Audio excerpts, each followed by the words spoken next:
What's up, boys? It's a Dual Faction once again with another deck profile, and this time I'm going to be showing you some updated deck profiles pre-Dual Overload. We have Dual Overload coming out this week, actually on Thursday and Friday, so I'm super excited about that. But a lot has happened since the last deck profile I have. As you know, the year 2020 has been canceled. Also, Yu-Gi-Oh! Has been canceled till further notice.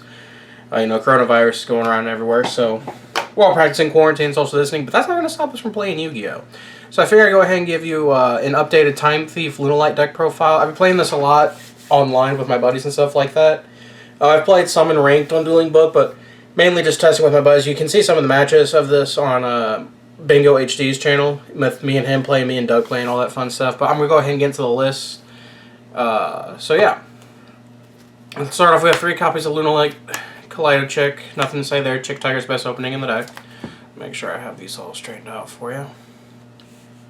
But yeah, Chick Tiger's best opening in the deck. 3 copies of Tiger. The card's insane. 2 copies of Martin. 1 copy of Emerald Bird, and then the Honorary Zephyros, the Elite. This lineup will not change in terms of Lunalight cards. Now, when we get Dual Overload, you obviously play Boar, the Spear, and stuff like that to generate combos. But for now, just the generic 10 Lunalights. Let me get this a little bit over there. Yeah, that'll work. But yeah, these are the 10 generics. And then for the Time Thief cards, we're playing 3 copies of Time Thief Winder. This build is more or less focused on resolving this card's effect by either sending it to the graveyard, clears from fighting with Dugars, or hard drawing it, so on and so forth. But the idea is it gives you a guaranteed interruption against Lightning Storm and Evilly Match, because those are the cards that your deck loses the hardest. So this build is literally focused on resolving this card's effect. And then we have changed it since the last time, so we are playing Danger cards now. We play 2 copies of Danger Jackalope, 2 copies of Danger Tsuchinoko. I said that backwards, that's my bad. And then we play 1 Nessie and 1 Mothman. They're just the best generic extender cards in your deck. Most of the times you just want an extra body on the field. Mothman is really important because it's level 4 that can be summoned off of Jackalope and can be searched by Nessie, so keep that in mind. And then my tech for now, Andre Torres played this in one of his deck profiles, and I'm playing it, is Destiny Hero Malicious. If I'm being 100% honest, this card in this deck is just straight gas. Like, it just really is. Like, you can send it off of Foolish, you can discard off of Danger, you can discard it with Lunalight Perfume when you draw. Like, the card's just raw gas. Like, it's just it's just extra bodies for your link plays. Like, the card's insane. And then 1 copy of Armageddon Knight. It's basically like a pseudo Kaleido Chick, and it also has the added benefit of resolving Martin's effect when it sends Martin to the graveyard. So there's that. So that's it for the monster lineup. On to the spells. We play 3 copies of Tenki.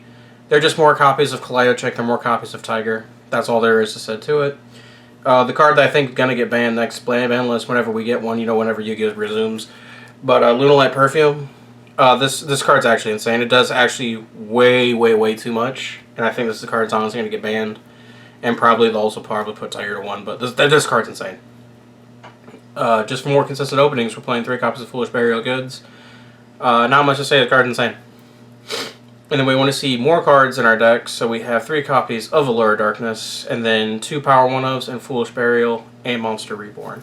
And then we play 3 1-of trap cards, 1 Serenade Dance for the Martin, 1 copy of Flyback, it's 2 interruptions with Time Thief Redoer, and then Retrograde, the card that you want to be searching most of the time. Arguably, you could make an argument to play 2, but right now I'm only playing 1.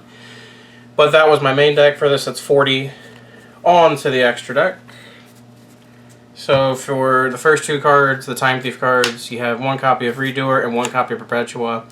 This entire deck list is revolved around summoning these two turn 1.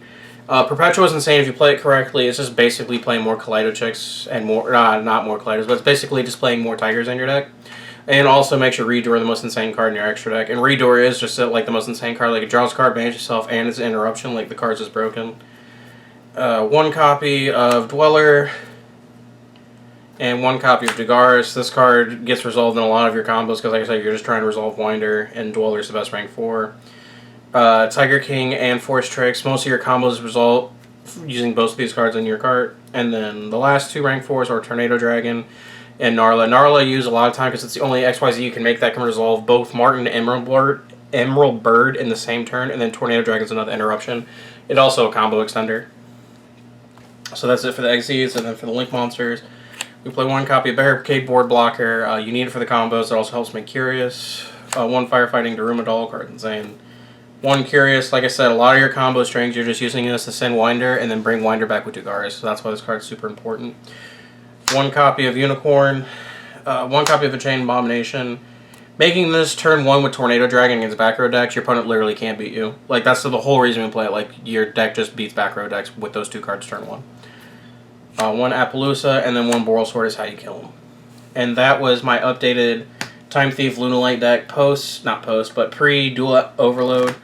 Notably, the deck list is going to change a lot once we get Dual Overload, and I'm super excited to bring that stuff to you guys. But remember, we're still all quarantined, so Yu-Gi-Oh's canceled until further notice. But don't forget to like, comment, subscribe. We're going to continue bringing out Yu-Gi-Oh content, and we'll catch you guys in the next video. Peace.